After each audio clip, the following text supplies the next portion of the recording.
Hare Krishna, dear everyone. My humble obeisances to all the Vaishnava devotees. This video is meant for my family, friends, colleagues and contacts. Today we are going to talk about the value of time. Many people often come across and say, "Oh, you are doing this, you are doing that. Oh, because these days you don't go to work. Oh, it's such good time pass." Well, time and pass? To tell you the truth, that devotees never time pass. And people like me absolutely stand against the time pass business. Because we very well know that time is a very, very strong representative of the Lord. So if one says or does time pass either in love or otherwise or any other business, then it just means three things. That the person doesn't respect the Lord and his creation or creations. Second, that he or she doesn't respect the other person's efforts, emotions and all the energy that the other person is putting in. And third, that the person himself or herself doesn't know what to do with all the time that the Lord has given to him or her. It just means three things. So, time is a very valuable thing, and it's not just a thing, it's a phenomena, and phenomena is it's not even a factor. Because factor is a small thing, it's like, a small element that supports something else. But time is a phenomena which has to be understood in great detail, and which can be understood correctly only when we read scriptures. Because from the material perspective, all that we know is that the Lord has given us 24 hours. But what we forget is that time doesn't restrict to only this time and this day or the years that we live in this body. Time, according to scriptures, refers to Kala. Kala means the whole thing in which the cosmic creation floats. The Lord's creation floats. So it is such a powerful thing. And time is basically a witness of the soul's journey from, one body to another body to another. It is that powerful. So when people just, give passing statements like time pass, sometimes it just gets onto my nerves, and I feel that how can people just waste one's time and brand other person's time also, or efforts or activities also as time pass. So I think we ought to be extremely careful with this term time pass. Also, sometimes people are very simple and ignorant, and they actually don't know the exact meaning or the hidden layers of this term time pass. So they just say, because everyone is saying time pass, अरे मैं तो यहाँ पे हूँ, मैं तो mall में हूँ, तो मैं time pass कर रहा हूँ या कर रही हूँ. So these are very just some statements people pass, and which they don't even mean sometimes, because everyone says. So they also say that okay, sometimes when we have overworked, or when our mental energy is going to sap intermittently, sometimes we need to take a break, and we need to break away from maybe the routine or the stress. For that, you may do some exercises or some other activities that give us some relief from the stress or the tension. But that is left to an individual, what he or she does. But all the time, if we look for entertaining elements just because we want to entertain our senses, or we want to satiate our senses because they cannot work so much, then I think that our philosophy of time in itself has to be questioned.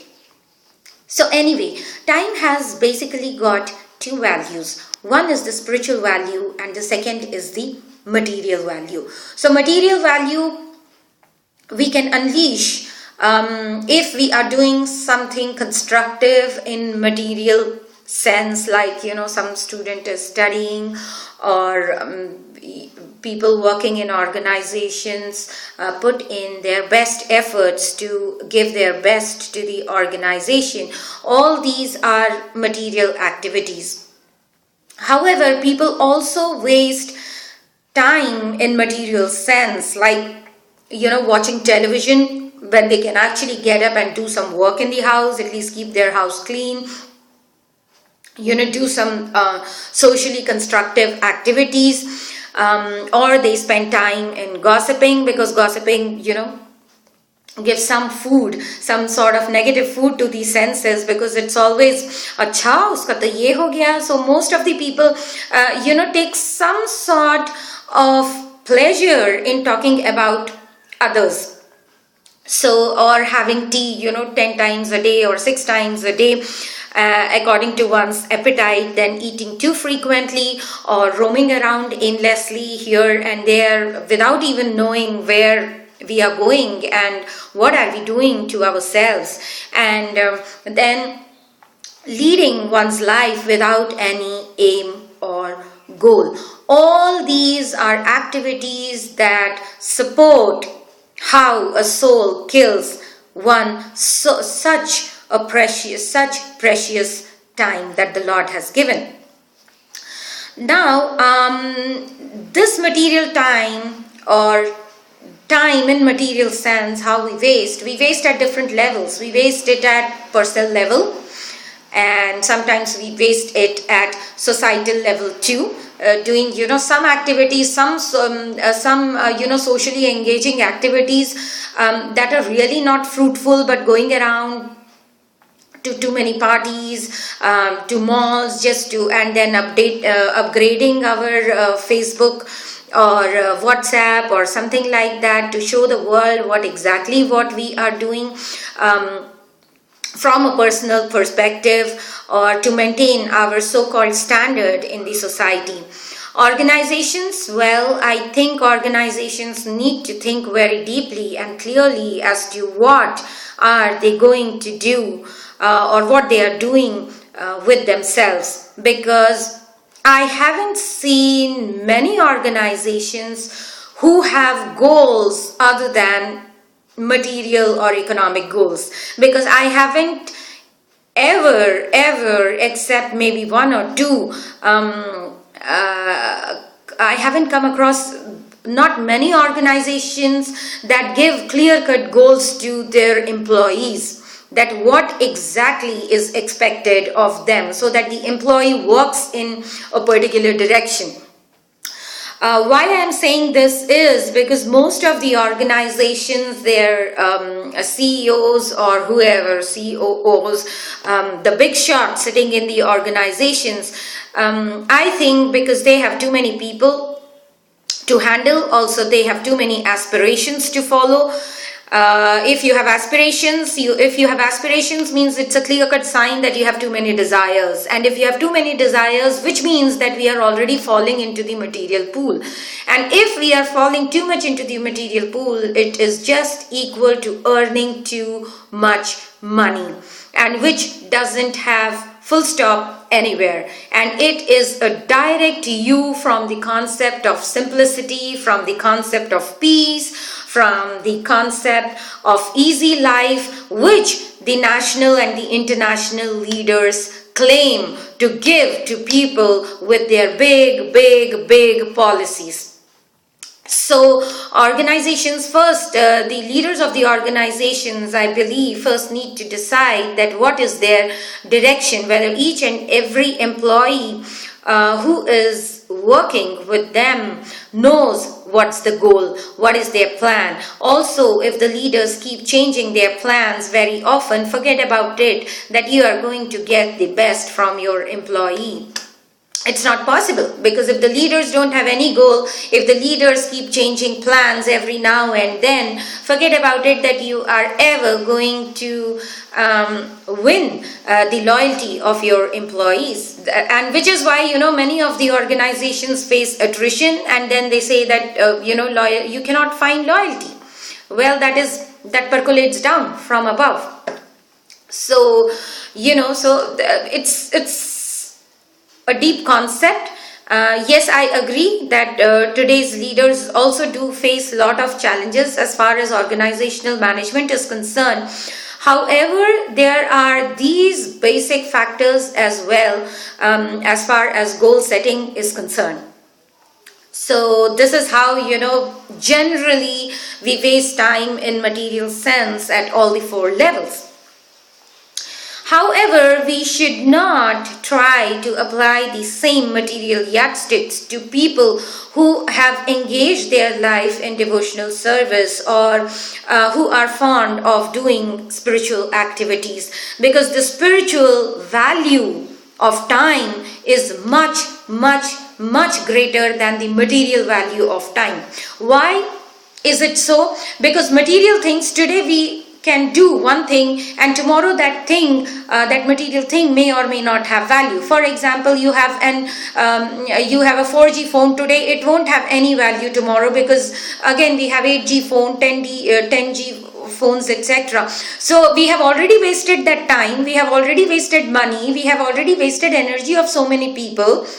Yes, people may have used 4G, 8G, but at the cost of instability of their mind, and at the cost of their desires, because the energy that they spent, that they had spent working so hard to get that 4G phone, you have raised the standard, you are giving them another delicious food stuff for their senses, the 8G phone or 10G phone, which means they will work harder to gain that 8G or 10G phone, which means that there is no full stop, there is no end to material desires, which is why there is no value of time, energy or money in terms of material sense.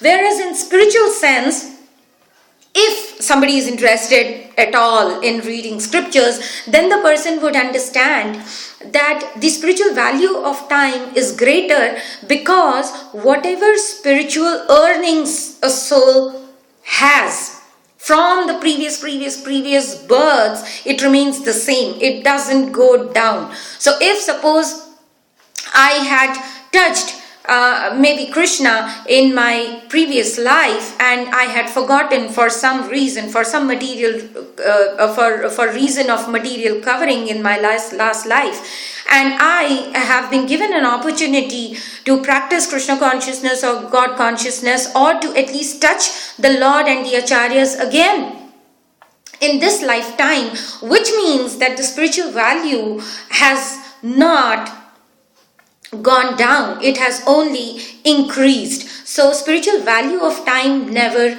diminishes, and which is why we say that when we approach the sadhus, we should never ever waste the time of sadhus. They hate it. They just don't like it. They won't tell you, but they will just get up and leave the place, because they don't like to waste time, because they know the value of time. They know the spiritual value of time. Why do they know the spiritual value of time? Because in the Bhagavad Gita, and also we cannot win time. We cannot win time. We cannot fight time. Which is why sadhus respect their own time and other people's time so much. So you will not find them gossiping here and there. You will not find them, going around in groups. It's such a funny tendency sometimes of people, that okay, somebody has to go to the market. They need somebody to go to the market to help them out. Somebody needs to go to talk to somebody, then again they need somebody to go to them. Oh, somebody wants to go and have darshan of the Lord, again they need somebody to go and have the darshan of the Lord together.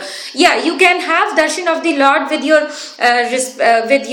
with your partners, and which is a good thing for a couple to do. However, going around in groups, even to talk out good things to seniors or to your colleagues, or complaining about something to your seniors or colleagues, or even for that matter, even going to washrooms, I have observed that people need company. I mean, that's really funny.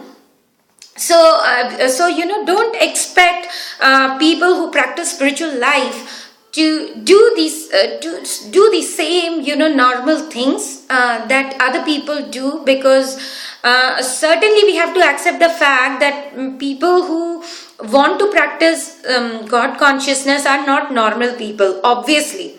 So if a person is trying to follow God consciousness, you cannot be expecting normal activities from that person, which one has to respect, and also try to follow that abnormality to some extent if possible. So why am I saying that we cannot defeat time? I mean, we actually cannot defeat time, because Krishna himself states in the Bhagavad Gita, Kalaha Kaliyatam Aham Evakshayah Kalo. In both these statements, Krishna says, I am time and I am also the time. So nobody can fight God. There is only one way to understand this phenomenal concept of time, which is to surrender to Krishna. To surrender to Krishna means to surrender all our senses, all our desires, all our emotions, all our aims, objectives to the Lord, and let him handle us as instruments. Then whatever he does with us, it's fine. But with complete faith that if he is handling us, he is also protecting us from every other danger. So actually we don't have to waste time materially to just doing mundane activities like eating, sleeping, mating and defending. So time is such an important concept in the spiritual philosophy that it gives us the goal, the higher purpose of life that distinguishes us from other living entities. If we just are living and trying to kill time, eating, mating, sleeping and defending, then we are no less than animals. Even animals do that. So I believe that I have given some I have been able to give some food for thought about why we should never waste our own time and other people's time, and respect the fact that the spiritual activities that a person is doing is not some time pass business. If they are into it, and if somebody has left everything and is engaging oneself into doing some spiritual activity without any false ego to be shown to the society, it's not that the person is wanting to raise the standard by showing that, see, I am such a great devotee. Absolutely not, because again showing the society that I am a very, very great devotee, the acharyas don't recommend this type of attitude, because everyone is trying to be a good devotee of the Lord, because there is no pure devotee. Perfection in especially in Krishna consciousness is not possible, and Prabhupada himself at many a times has said that perfection in Krishna consciousness cannot be achieved, because it's like sea. You cannot see the shore of a sea, I mean the other side of the sea. So it's like the more you do, the less it appears every time, because there is always room for improvement, which is exactly why we cannot waste time. So please respect your time, both in material and spiritual sense. Thank you very much. Hare Krishna.